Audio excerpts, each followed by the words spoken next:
Hey, what's up, ma gang de jaseux amateurs de cinéma? Un autre jason ciné pour vous autres. J'ai vu 3 films plus vite que je pensais, pour être bien honnête avec vous autres. Le cinéma a apporté comme des films que je ne pensais pas voir, sauf un, honnêtement. Donc, finalement, j'avais dit sur le dernier jason ciné que A Quiet Place 2 allait promettre un review, mais finalement, non. Ce sera sur la prochaine review parce que ça sort vendredi, là. Ça fait que je vais clairement aller le voir. Mais, excusez-moi, pardon. Aujourd'hui, je vous parle du film Wrath. J'aimerais dire ça. Wrath of Men avec Jason Statham. Il y a aussi le film Spiral avec Chris Rock et Those Who Wish Me Dead avec Angelina Jolie. Et je vous parle aussi de la bande-annonce de F9. C'est quoi ça, F9? Le prochain Fast and Furious, évidemment. Donc, la première review sera Wrath of Man. J'aime tellement dire ça, c'est comique. Je lui donne un mauditement beau 4 jaseux sur 5. So basically, Wrath of Man, excusez, je vais arrêter d'avoir des fourris jusqu'à du moment que je vais finir de parler de ce film-là, je vais arrêter de rire. C'est l'histoire de H, Jason Statham, qui est joué par H, honnêtement, on n'a aucune idée c'est qui, mais on sait from the start qu'il y a de quoi qui tourne pas rond avec ce gars-là. Puis le film fait que exprès que tu penses ça, là. C'est parce que si ils voulaient pas qu'on pense ça, ils ont manqué leur mission sur un moyen temps. Comme right au début, t'es comme ah non, ce gars-là est sketchy. So, en gros, c'est dans l'univers des porteurs d'argent, je sais pas comment ils disent ça, comme de la Brink. Les autres qui apportent de l'argent comme aux banques, aux magasins pis tout ça. Mais c'est comme à New York, c'est comme dans les places qui y a comme beaucoup d'argent, on met ça de même. Puis c'est comme un petit peu comme un... Parce que faut que je me watch parce que je pourrais facilement faire des spoilers. Dans la gang qui travaille là-dedans, il y a un mole. Puis ce mole-là, H, le cherche. Pourquoi? Ça, je vous le dirai pas parce que c'est un spoiler. Mais ça, on sait pas mal au début qu'il y a un mole, puis que H, dans le fond, le cherche, mais on sait les raisons plus tard. Puis, ils prépareront, il y a une gang qui prépare un gros vol. Un gros vol, pas un vol de banque, mais un vol de troc d'argent. Puis, ça tourne autour de ça. L'action est vraiment bonne. La scène, pas là, mais la main fight, on va dire même en guillemets, de la fin, est solide, là. C'est solide. C'est des bouts, là, j'étais comme, Colin, c'est quand même rough, là. C'est vraiment bien filmé. La dernière scène, moi, là, j'ai capoté ma vie. C'est comme dans leur gros save, basically, comme au bunker des trucs d'argent. De l'action en masse, du suspense, des twists. L'histoire fait-tu de l'allure? Par bout, je suis comme, tu peux tirer par les cheveux, mais en même temps, comme c'est le fun, c'est vraiment entertainant, tu sais, là. Mais je vous le suggère, si vous aimez les émotions fortes, les films d'action, puis si vous aimez Jason Statham, allez voir ce film-là, absolument, ça vaut la peine, ça vaut le déplacement, il y a aucun doute là-dessus. Un gros 4 jaseux sur 5. Je m'attendais pas que ce soit aussi bon que ça. J'avais un feeling que c'était un autre Transporter, mais comme, il y a des airs-ish de Transporter, mais comme l'histoire est way meilleure que ça. L'action est vraiment bonne, je le dis encore une fois. Donc, Wrath of Man, pour une dernière fois, je ris un petit peu. Allez voir ça, c'est encore au cinéma Apollo présentement, où clairement, ça va être dans un de vos cinémas proches de chez vous, tant qu'à moi. Là.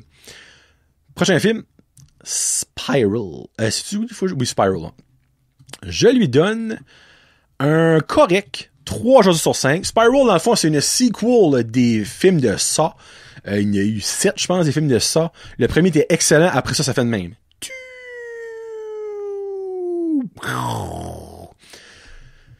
C'est genre ça réinventé, mais comme à la même sauce. Dans le fond, ils ont pris une sauce à spaghetti qui était ça, puis ils se sont dit on va mettre une pincée de poivre de plus, puis le monde ne verra que du feu. C'est la même maudite affaire. Mais l'affaire c'est que Chris Rock, qui est un humoriste, a été mettre une twist d'humour là-dedans, mais ça ne marche pas.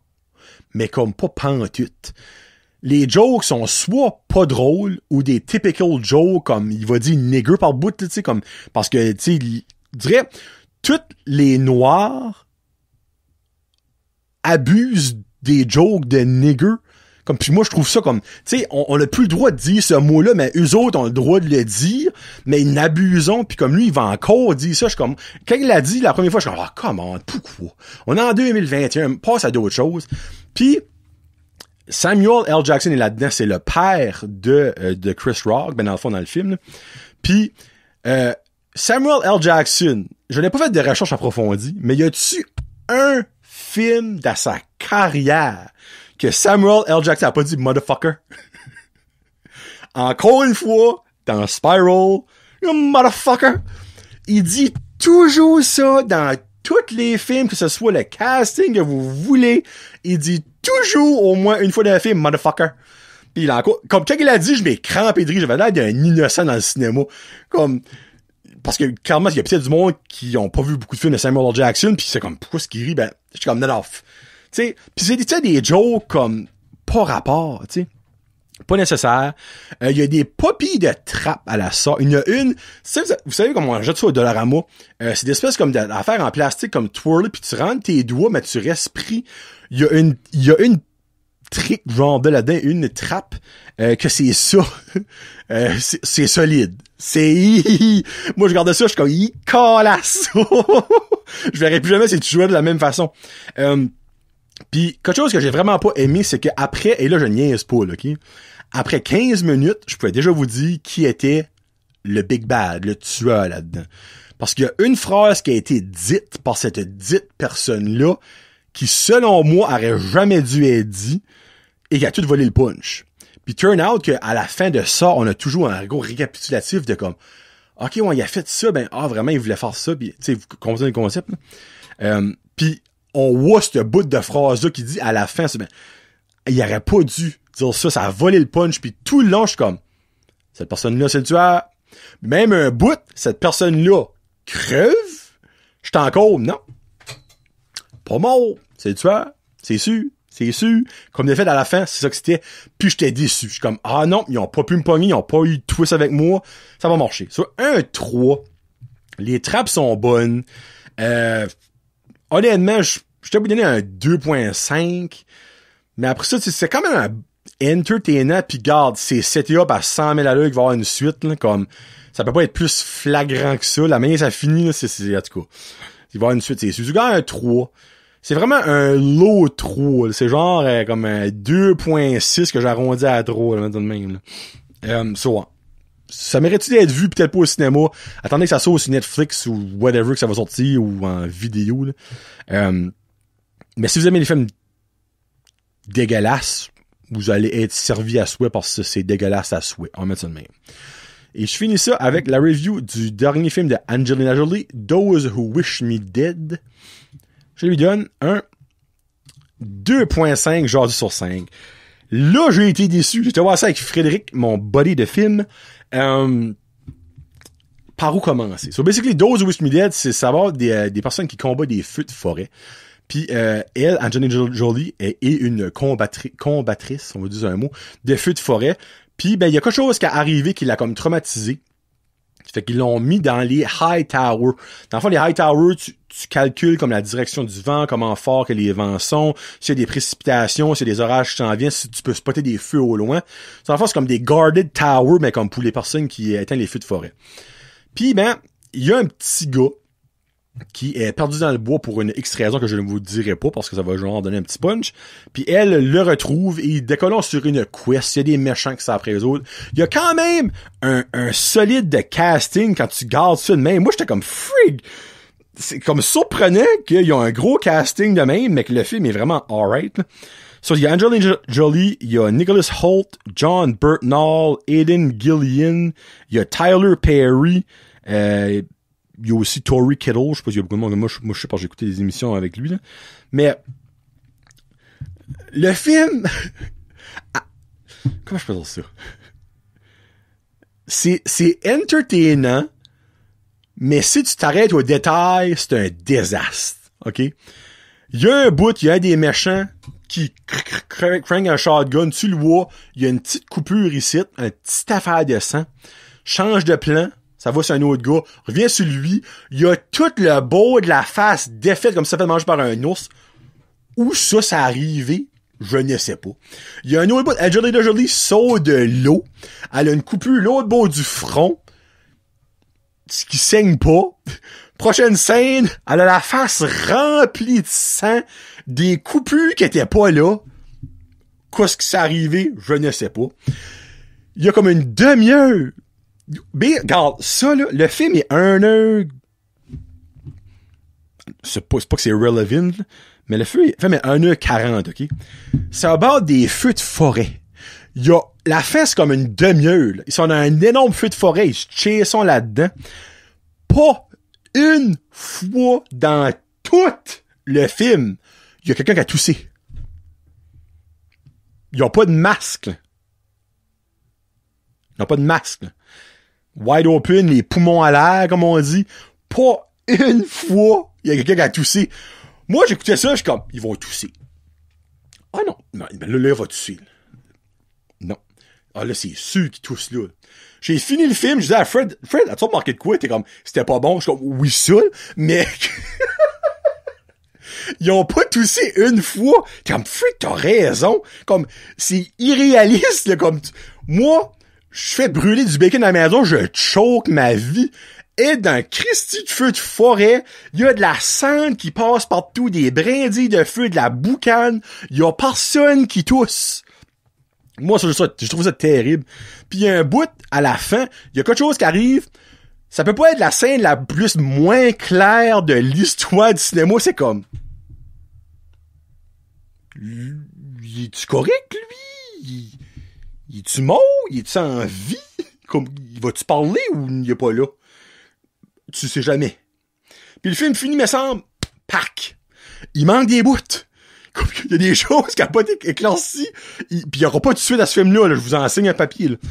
Mais comme, si tu t'arrêtes à ça, comme si tu remarques pas que les coupures ont changé, si tu remarques pas qu'ils tout sont pas, si tu t'en fous de ce qui se passe à la fin, comme si il y a une X personne qui est en vie ou qui est mort, tu vas aimer ça.